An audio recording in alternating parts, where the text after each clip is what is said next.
Good afternoon, Kingdom Come Community Church. This is your pastor, Reverend William Moses Somerville.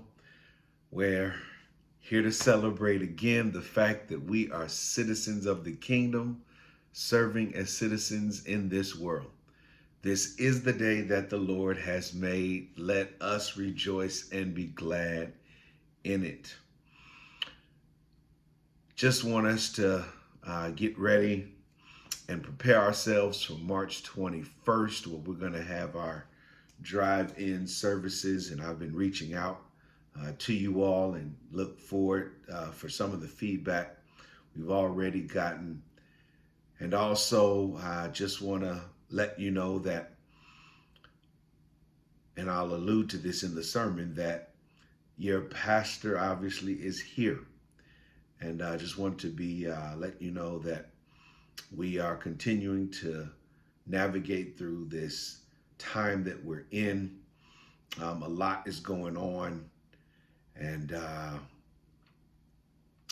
just want to be available and present and let you know and remind you that you are on my mind. I am thinking and praying about everyone, and just excited that you still give me the opportunity to love you.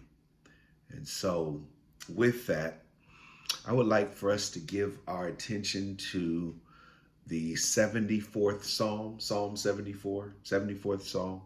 As you know, the Psalms is a collection of books, most specifically 5 books.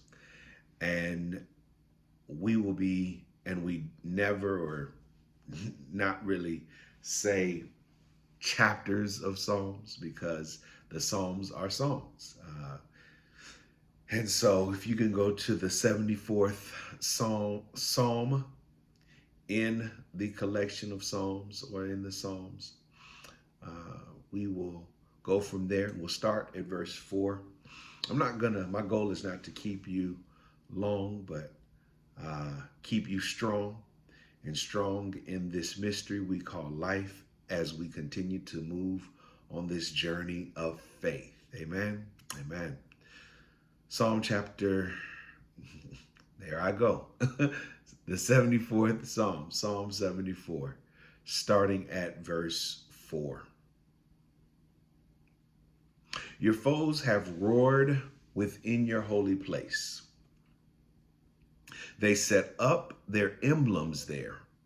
At the upper entrance, they hack the wooden trellis with axes, and then with hatchets and hammers, they smash all its carved work. They set your sanctuary on fire. They desecrated the dwelling place of your name, bringing it to the ground. They said to themselves, we will utterly subdue them. They burned all the meeting places of God in the land. We do not see our emblems. There is no longer any prophet, and there is no one among us who knows how long. How long, O God, is the foe to scoff? Is the enemy to revile your name forever? Why do you hold back your hand? Why do you keep your hand in your bosom? A title we can tag up on this text, the subject we can connect to this sermon, is On the Thought. Anytime now. We know that phrase, and those 2 words, anytime now, is basically a rhetorical exercise that we often say when we're waiting on something or someone or an entity to move forward, or something to happen in order to change our circumstance from the current stance that we are in. We know that when we say anytime now, something needs to come quick, because we've been enduring something for so long and in such a capacity where we've passed the point of no return, and we've passed the point from struggle to suffering. And if we're honest with ourselves, as we end this Black History Month And as we are now coming up on a year in this pandemic, some of us, if we're honest with ourselves, we're looking at God saying, anytime now. We're looking at our government saying, anytime now. We're looking at the current circumstances that we're in by just simply saying, anytime now.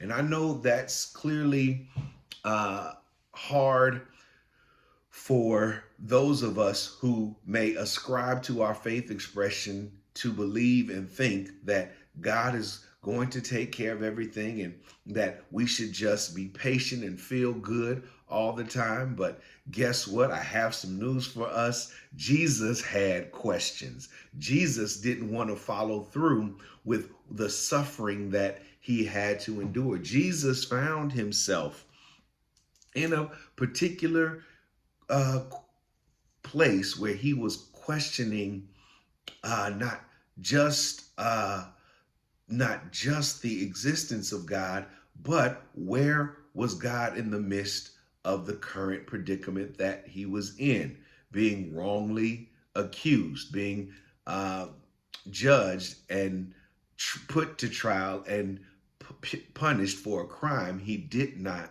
commit. This psalm, this 74th psalm, was written in order during the time of national humiliation or a national crisis for the people of Israel. The challenge is the people of Israel, who were considered the people of God, did not have prophets or people speaking on their behalf anymore in the public spaces as they once did with Jeremiah and Ezekiel, who are prophets of old in their time. But even though they don't have prophets or people speaking for them, advocating for them in public spaces and spaces as they had intended or anticipated or knew, they did know that God's presence was still there. And because they knew that God's presence was still there, they were able to make a plea before God. They were able to make their presence and personal struggles known to God, and they still were able to reflect on the presence of God and call God's presence into action. First point I would like to look at is the plea from the people of God. This text focuses on the plea, as I shared, during a national crisis. Their sacred institutions had been vandalized. Their sacred institutions had experienced riots. Their sacred institutions had experienced looting. And if we exercise our sanctified imagination just in what I shared, we may be thinking about the riot that happened on Capitol Hill. However, notice I said the people of God, not the people of the government. The people of God were experiencing churches being burned down. The people of God were experiencing their churches being vandalized. Their people of God were seeing that the crosses that they saw as a redemptive space and symbol is now being used as a supremacist kind of emblem. And we have this humility or humiliation happening by how the people of God are being perturbed and put off by the nationalism in their society. And even when things seem to get better and the people of God, I'm in this text, I hope y'all with me today. When the people of God, when it seemed to get better, when they moved from one administration to another, they still found elements of nationalism and supremacy taking over and being co-opted out of their faith expression. I wish I had a praying church with me today. And so we see the people of God are making their plea known to God in this particular song. But not only are the people of God making their plea known, but they're also making their personal struggles known. God had to convict me on this one because I've been in conversation with a couple of folk this past week. And as you know, my ministry is also not focused with us as a church, but also in medical and clinical settings. And not just that, but also in public space settings. And I got a little arrogant to think that people were doing okay in the midst of this pandemic. And people are not doing okay as I anticipated. Pre-COVID, from my meager personal experience, I would often say that my normal is most people's crazy. But what I'm finding is now majority of people's normal is coming to my normal, and I'm looking at everybody else like, y'all need to get it together. What's going on? We got this when that's not the case at all. And I have had a luxury of sorts to learn how to navigate in often spaces of uncharted territory, often spaces of the unknown. And what had experiencing pre-COVID, now that we're in COVID and seeking to be post-COVID, one of the challenges that I'm noticing with people around me and what have you is they are finding themselves not doing well in this space of the unknown. And so someone took me to task to say, well, what helps you get through that? Because oftentimes I've been exercising my faith in the capacity to say I shouldn't be worried because I have faith. And my response is, because you find yourself worried, because you find yourself in an unknown space, because you find yourself in uncharted territory, that's the very moment and the opportunity was what you have to exercise your faith. And that's my word and lesson upon today from what God is sharing me and what the Spirit showed me. And that is, when you find yourself in an unknown space, an uncharted territory, and things don't have a sense of grounding, footing, or certainty, that's our invitation to best exercise our faith versus the mindset to think, oh, well, I shouldn't have to worry because I have faith. And that's not the case at all. And that's where we find the people of God, that they are in this unknown space during national crisis, national humiliation, and they're appropriately exercising their faith by saying, anytime now, God, really, anytime now. Because what we're going through is for the birds.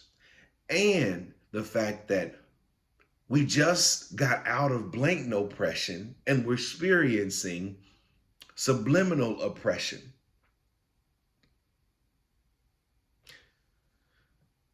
So the people of God and people of God, it's okay to have our pleas before God and make our plea known to God. There's nothing wrong with you having personal struggle or suffering. There's because of the political context and political failures by your government. But let us not forget, we still have the presence of God. And it's the presence of God where the people of God, both in this text and what we may be experiencing, are calling on God to act. And that can be very frustrating.